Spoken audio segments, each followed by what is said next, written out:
నమస్తే. ప్రస్తుతం మనతో పాటు సీనియర్ జర్నలిస్ట్ దాము బాలాజీ ఉన్నారు. ఆయనతో మాట్లాడదాం. నమస్తే సార్.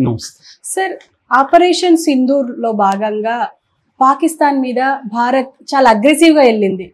కానీ ఒక స్టేజ్కి వెళ్ళిన తర్వాత అంటే మనం అనుకున్న లక్ష్యాలు తీరక ముందే మొత్తం ఓడిపోయింది అన్నట్టుగా వెనక్కి వచ్చేసింది భారత్. అంటే ఇప్పుడు దాన్ని విరమించుకున్నది. ఎందుకు అని అంటారు? అది ట్రంప్ పాత్ర ఏముందంటారు ఇందులో ముఖ్యంగా? ఎందుకంటే ఆయనే ఆపినట్టు, ఇద్దరి మధ్యలో నేను మాట్లాడినా అంటే సాల్వ్ చేసిన అన్నట్టుగా మాట్లాడారు. అసలు ఏం జరుగుతుందంటారు? సడన్ గా ట్రంప్ స్టేట్మెంట్ అనేది ఒక రకంగా షాక్ గురి చేసింది ఇండియాలో ప్రజల్ని, ముఖ్యంగా బీజేపీ సపోర్టర్స్ని, యుద్ధాన్ని సపోర్ట్ చేసే వాళ్ళని, పాకిస్తాన్ ఓడిపోతుంది, మనం పాకిస్తాన్ని పెద్ద దెబ్బ కొట్టబోతున్నాం అని నమ్మిన వాళ్ళని ఒక దారుణమైన డిప్రెషన్లోకి ట్రంప్ నెట్టేసింది. నమ్మాలా లేదా తెలియలేదు. ఇదంతా అబద్ధమేమో, ట్రంప్ పేరుతో ఎవరో ఇచ్చారేమో ఇలా అనుకున్నారు. కానీ అది నిజమే అని చెప్పి 5 గంటలకి 3 గంటల తర్వాత 3:30 గంటల ప్రాంతంలో మన foreign secretary Vikram Misri announce చేశాడు, యుద్ధ విరమణ జరిగిందని. కాకపోతే ఆయన ఎక్కడా కూడా ట్రంప్ పేరు తీసుకురాలేదు. ట్రంప్ పేరు తీసుకురాకుండా పాకిస్తాన్ డీజీఎంఓ అంటే director general of military operations, Kashif Abdullah ఆయన పేరు. అట్లాగే ఇండియన్ డీజీఎంఓ ఆయన పేరు రాజీవ్ గై. సో వీళ్ళిద్దరూ మాట్లాడుకున్నారు. సో ఇద్దరి డీజీఎంల చర్చల ఫలితంగా యుద్ధం ఆగుతుంది అని మిశ్రీ చెప్పాడు. సో ఇది ఎట్లా ఉందంటే, ట్రంప్ ఏమో నేనే ఆపాను యుద్ధం, రాత్రంతా సుదీర్ఘ రాత్రి చర్చలు జరిపాము, దాని ఫలితమే యుద్ధం ఆగింది, నేను వాళ్ళ కామన్ సెన్సు ఎక్స్ట్రాడినరీ ఇంటెలిజెన్స్కి వాళ్ళని అభినందిస్తున్నాను అని మాట్లాడాడు. సో పైగా మొదట ఆయన ఇచ్చాడు, ఆయన ఇచ్చిందే కరెక్ట్ అయింది కూడా. అంటే క్లియర్గా ట్రంప్ రోలు దీంట్లో కనిపిస్తుంది. అట్లాగే పాకిస్తాన్ వెర్షన్ చూస్తే పాకిస్తాన్ ఏం మాట్లాడుతుందంటే, ట్రంప్ వీడి వ్యాన్స్ మోడీతో మాట్లాడాడు, జేడి వ్యాన్స్ ఒక అలార్మింగ్ ఇంటెలిజెన్స్ మోడీకి చెప్పాడు, దాంతో మోడీ వెనక్కి తగ్గాడు అని పాకిస్తాన్ మీడియా డాన్ అనే పత్రికలో ఫ్రంట్ పేజీలో ఇది రాశారనమాట. అంటే జేడి వ్యాన్స్ మోడీకి ఒక అలార్మింగ్ ఇంటెలిజెన్స్ ఇన్ఫర్మేషన్ని ఇవ్వడంతో మోడీ యుద్ధాన్ని ఆపేశాడు అని వాళ్ళు చెప్పుకుంటున్నారు పాకిస్తాన్. సో ఇప్పుడు ఇక్కడ చాలా ప్రశ్నలు ముందుకు వస్తున్నాయి. మోడీ ఎందుకు సడన్గా యుద్ధాన్ని ఆపేశాడు? యుద్ధ విరమణకి మోడీ ఎందుకు ఒప్పుకున్నాడు? ఆ అలార్మింగ్ ఇంటెలిజెన్స్ ఇన్ఫర్మేషన్ ఏంటి? ట్రంప్ ఎలా బెదిరించగలిగాడు? మోడీ డిక్లేర్ చేసిన గోల్స్ ఏవైతే ఉన్నాయో, ఆబ్జెక్టివ్స్ ఏవైతే ఉన్నాయో అవి ఏవైనా నెరవేరాయా? నెరవేరకుండానే యుద్ధం ఎందుకు ఆపాల్సి వచ్చింది? నిజానికి ఒక యుద్ధం అనేది 3 రోజులు ఆగడం అనేది జనరల్గా ఎక్కడా జరగదు. స్టార్ట్ అయిన 3 రోజులు యుద్ధాలు ఆగవు ఎప్పుడు కూడా, ఎందుకంటే ఆబ్జెక్టివ్స్ అంత త్వరగా నెరవేరవు. పైగా ఏమైనా ఒప్పందంలో పాకిస్తాన్కి ఏమైనా కండిషన్లు పెట్టామా మనం? ఆ కండిషన్కి ఏమైనా ఒప్పుకునిందా పాకిస్తాను? ఏమీ లేదు. టెర్రరిజాన్ని ఆపుతానని చెప్పిందా పాకిస్తాన్? మన గోల్ ఏంటి అసలు యుద్ధంలో? మనం ఎందుకు యుద్ధానికి వెళ్ళాం? ఫస్ట్ మనమే యుద్ధానికి వెళ్ళాం వాళ్ళ దేశం మీద. వాళ్ళు టెర్రరిస్ట్ యాక్టివిటీ చేస్తుండొచ్చు, పాల్గొనడం కారణం కావచ్చు, కానీ వాళ్ళ భూభాగం మీద యుద్ధానికి వెళ్ళింది మనమే కదా. ఆపరేషన్ సింధూర్ అంటే ఏంటి అర్థం? 4 పాకిస్తాన్ ప్రాంతాల మీద మనం దాడి చేస్తాం. మనం టెర్రరిస్టు క్యాంపులు అంటున్నాం, వాళ్ళవి లేదు, మసీదులు, స్కూళ్ళు, కాలేజీలు, ఇండ్లు అని వాళ్ళు చెప్తున్నారు. ఏదేమైనా మనమైతే వాళ్ళ ఇంటీరియర్ భూభాగానికి, అంటే ఇంటర్నేషనల్ బార్డర్ దాటి 100 కిలోమీటర్ల దూరంలో ఉండే బహవల్పూర్కి కూడా మనం వెళ్ళి అటాక్ చేసాం. మనకి చేసినప్పుడు తెలీదా? ఆపరేషన్ సింధూర్ చేసినప్పుడు మనకి తెలీదా పాకిస్తాన్ దీనికి రిటాలియేట్ చేస్తుంది, మళ్ళీ మనం రిటాలియేట్ చేస్తాము? ఇవన్నీ తెలిసే కదా మనం కూడా యుద్ధానికి వెళ్ళాం, దానికి ప్రిపేర్ అయ్యాము, మన శక్తులన్నింటినీ మోహరించాము, కంప్లీట్ ఫ్రీడమ్ మోడీ ఇచ్చాడు, ఇవన్నీ తెలుసు కదా. మరి తెలిసినప్పుడు నువ్వు సడన్గా ఆపడంలో అర్థం ఏంటి?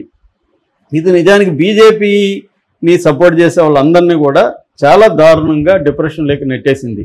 ఎందుకంటే కొన్ని నిమిషాల ముందు కూడా, ట్రంప్ ప్రకటన రాకముందు కూడా చాలామంది యుద్ధాన్ని వద్దనే వాళ్ళు కావచ్చు, మోడీని రాజకీయంగా దీన్ని ఉపయోగించుకుంటున్నాడని విమర్శించిన వాళ్ళని అతి తీవ్రంగా అటాక్ చేశారు. వాళ్ళు చాలామందిని అయితే ఫిజికల్గా కూడా వాళ్ళ ఇళ్ళకి పోయి ఆఫీసులకి వెళ్ళి అటాక్ చేశారు, ఉద్యోగాలు తీసేశారు. ఆ మధ్య మొన్న ఒక అమ్మాయిని డిగ్రీ కాలేజీ నుంచి సస్పెండ్ చేశారు. కేరళలో జర్నలిస్ట్ని నాగపూర్ పోలీసులు వచ్చి అరెస్ట్ చేశారు. ఇలాగా అసలు యుద్ధం వద్దనే వాళ్ళంతా అరెస్టులు చేయడం, కొట్టడం, హ్యూమిలేట్ చేయడం చేస్తూ సడన్గా ట్రంప్ చెప్తే యుద్ధం మీరు ఎందుకు ఆపేశారు, ఏ ఆబ్జెక్టివ్స్ నెరవేర్చారని మీరు ఆపేశారు అన్న ప్రశ్నలు ఇవాళ మోడీని చాలామంది అడుగుతున్నారు. సో ప్రజల్లో ఒక గందరగోళం అయితే ఏర్పడింది. యుద్ధం అసలు ఎందుకు ఆగిపోయింది, తెర వెనక ఏం జరిగిందని. అటుపక్కేమో పాకిస్తాన్లో విక్టరీ అని షహబాజ్ షరీఫ్ అనౌన్స్ చేశాడు, మనం సక్సెస్ అయ్యాం, ఈ విక్టరీని జరుపుకోవడానికి ఆయన ఒక ప్రోగ్రాం కూడా ఇచ్చాడు. అదేంటంటే యూమి-ఈ తషాకూర్ అంటే థ్యాంక్స్ గివింగ్, గ్రాటిట్యూడ్ని చెప్పడం. అది పాకిస్తాన్లో, పర్సియాలో, ఈ ముస్లిం కంట్రీస్, ఇస్లామిక్ కంట్రీస్లో ఆనవాయితీ. ఏదన్నా మిలిటరీ విజయం కానీ, పొలిటికల్ విజయం కానీ, ఇతర విజయాలు జరిగినప్పుడు వాళ్ళు ఇటువంటి థ్యాంక్స్ గివింగ్ డేని జరుపుకుంటారు, మసీదులో ప్రేయర్స్ చేస్తారు, ఇవన్నీ చేస్తారు. అది ఈరోజు వాళ్ళు అనౌన్స్ చేసుకున్నారు. అంటే వాళ్ళు క్లియర్గా మనం సక్సెస్ అయ్యాం అనేది వాళ్ళు అనుకున్నారు. వాళ్ళు అనుకున్న టెర్రరిస్టులు వచ్చి పహల్గామ్లో అటాక్ చేశారు, మనం పోయి అక్కడ టెర్రరిస్టులని ఏమీ చేయలేదు. పెద్ద టెర్రరిస్టులు ఎవరు అరెస్ట్ కాలేదు, మసూద్ అజర్ లాంటి వాళ్ళు ఎవరు కూడా మనకు పట్టుబడలేదు. సో మన దావూద్ ఇబ్రాహిం కావచ్చు, టైగర్ మెమన్ కావచ్చు, వీళ్ళందరూ అంటే మన దేశంలో మేజర్ టెర్రరిస్ట్ యాక్టివిటీస్కి కారణమైన అతిపెద్ద టెర్రరిస్టులు ఎవరిని కూడా మనం పట్టుకోలేదు. ఆ క్యాంపును కూడా మనం ఏం ధ్వంసం చేయలేదు. ఆ ఫ్యామిలీ, మసూద్ అజర్ ఫ్యామిలీ చనిపోయారు, తర్వాత ఒక 5 మంది టెర్రరిస్టులు చనిపోయారని ఒక లిస్ట్ ఇచ్చారు మన వాళ్ళు. దాన్ని ఎవరు కూడా కన్ఫర్మ్ చేసే పరిస్థితిలో లేదు, పాకిస్తాన్ కూడా కన్ఫర్మ్ చేయలేదు.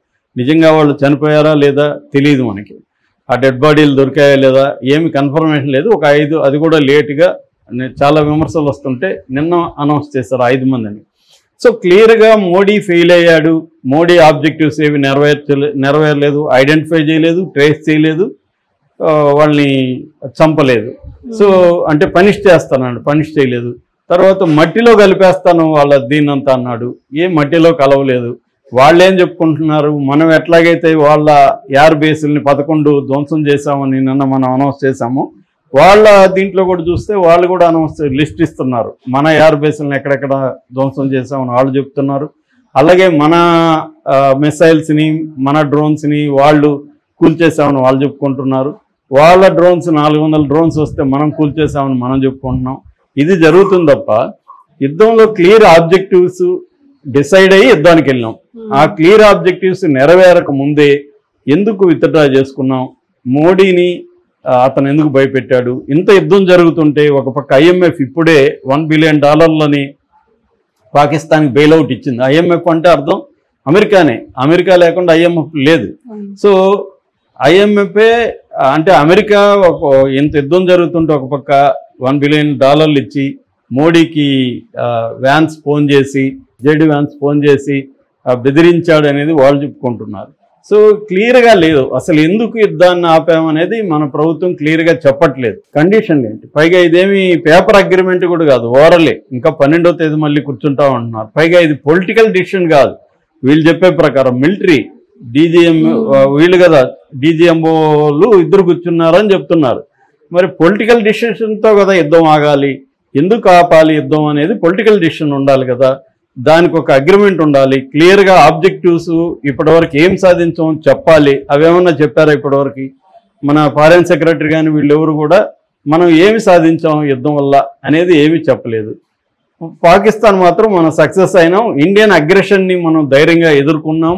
ఇవన్నీ ఆ భాష వాళ్ళ ప్రధానమంత్రి షహబాజ్ షరీఫ్ నిన్న ప్రెస్ మీట్లో మాట్లాడుతున్నాడు. సో క్లియర్గా మోడీ దీన్ని చాలామంది ఏమంటున్నారు, ఇందిరాగాంధీని కంపేర్ చేస్తున్నారు. ఇందిరాగాంధీ చూడు, ఎవరు చెప్పినా ప్రపంచంలో ఎవరు చెప్పినా వినలేదు, పాకిస్తాన్ నెట్టనెలుగా చీల్చేయగలిగింది.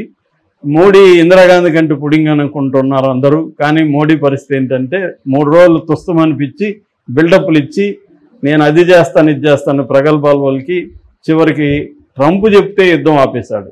పైగా మోడీ అనేకసార్లు డిక్లేర్ చేశారు, మేము థర్డ్ పార్టీ ఇంటర్వ్యూ అవ్వడానికి లేదు, పాకిస్తాన్కి మాకు మధ్య మా ఇది ద్వైపాక్షికంగానే మేము తీర్చుకుంటాము అని అనేకసార్లు చెప్పారు.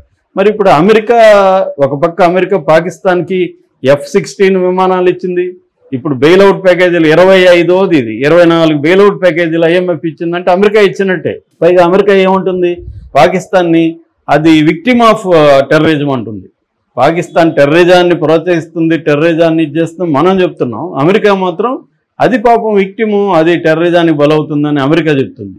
అంటే ఇంత క్లియర్గా అమెరికా పాకిస్తాన్ వైపు ఉన్నా కూడా అమెరికా మాట విని అమెరికా మధ్యవర్తిత్వంలో మనం ఎందుకు యుద్ధాన్ని ఆపాలి అనేది ఎక్కువ మంది వాళ్ళు ప్రశ్నిస్తున్నారు. తెర వెనక ఏం జరిగింది, మోడీ ఎందుకు భయపడ్డాడు అనేది చర్చలు వస్తున్నాయి.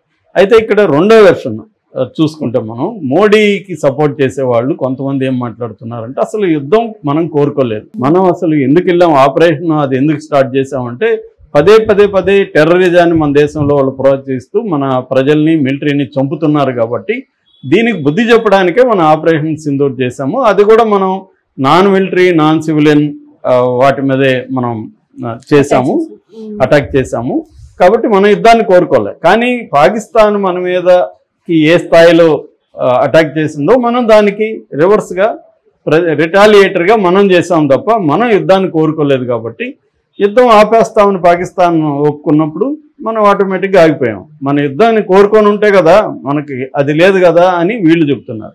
సో లేకపోతే ఇంత అడావిడి ఎందుకు చేశారా మీరు, ఇంత గోల ఎందుకు చేసింది మీ మీడియా, మేము పాకిస్తాన్ నాశనం అయిపోయింది, ఇంకా అయిపోయింది, మటాష్ అయిపోయింది పాకిస్తాను, అతను పారిపోయాడు, మునీర్ పారిపోయాడు, ప్రధానమంత్రి వెళ్ళిపోయారు, ఇవన్నీ కథనాలంతా ఎందుకు వడ్డించారు మాకు, పాకిస్తాన్ ఏదో మట్టిలో కలిపేస్తా ఉన్నట్టు ఎందుకు మాట్లాడారు, మేము యుద్ధం కోరుకోకపోతే అని వీళ్ళు అడుగుతున్నారు. సో ఈ రెండు వెర్షన్లు ఉన్నాయి. ఓవరాల్గా మాత్రం మోడీ చర్య అనేది అందరినీ డిసప్పాయింట్ అయితే చేసిందని అర్థమవుతుంది. క్లియర్ ఆబ్జెక్టివ్స్ ఏవి నెరవేరకుండా, మనం అనుకున్న గోల్స్ ఏవి లేకుండా ఉత్తిత్తి బెదిరింపులతో, అది కూడా పాకిస్తాన్ ఏమీ బెదరట్లేదు, పాకిస్తాన్ క్లియర్గానే ఉంది, నేనే సక్సెస్ అయ్యానని చెప్పుకుంటుంది పాకిస్తాన్. మనం ఇప్పుడు విజయయాత్ర చేసే పరిస్థితిలో కూడా లేదు, మోడీ సక్సెస్ అయ్యాడని ఒక్క ట్వీట్ కూడా లేదు ఎక్కడ. అంటే క్లియర్గా పైగా ఇండియా ఫైట్ బ్యాక్ అనే ఒక హ్యాష్ ట్యాగ్ ట్రెండింగ్ కూడా అవుతుంది. మళ్ళీ వదలొద్దండి, ఎందుకంటే మంచి ఊపిలో ఉన్నాం మనం, మన బలం ఏంటో చూపించాం, మన S-400 ఏంటో, మన ఎయిర్క్రాఫ్ట్ శక్తి ఏంటో, మన నేవీ పవర్ ఏంటో చూపించాం. కొద్దిగా పుష్ చేస్తే పాకిస్తాన్ మన కాళ్ళ బేరానికి వచ్చేది, మన POKని మనకు అప్పగించేది, ఇవన్నీ కూడా చెప్తున్నారు.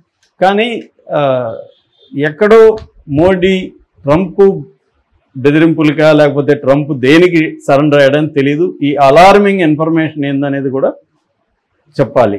అయితే ఒక్క డౌట్ ఏంటంటే అలార్మింగ్ ఇన్ఫర్మేషన్ అంటే పాకిస్తాన్ ఏమన్నా న్యూక్లియర్ వెపన్ వేయడానికి రెడీ అయిందా, ఎందుకంటే NCA సమావేశం జరిగిందని వార్త వచ్చింది, వాళ్ళు మాత్రం పాకిస్తాన్ వాళ్ళు దాన్ని డెనీ చేశారు, మేము జరపలేదన్నారు. NCA అంటే నేషనల్ కమాండ్ అథారిటీ, అంటే న్యూక్లియర్ వెపన్స్ వేయాలా వద్దా అనేది డిసైడ్ చేసే అథారిటీ.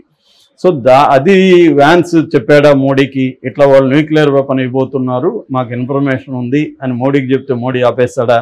అంటే ఆయన చెప్తే కానీ మోడీకి తెలీదా వాళ్ళు వేస్తారో లేదో? ఒక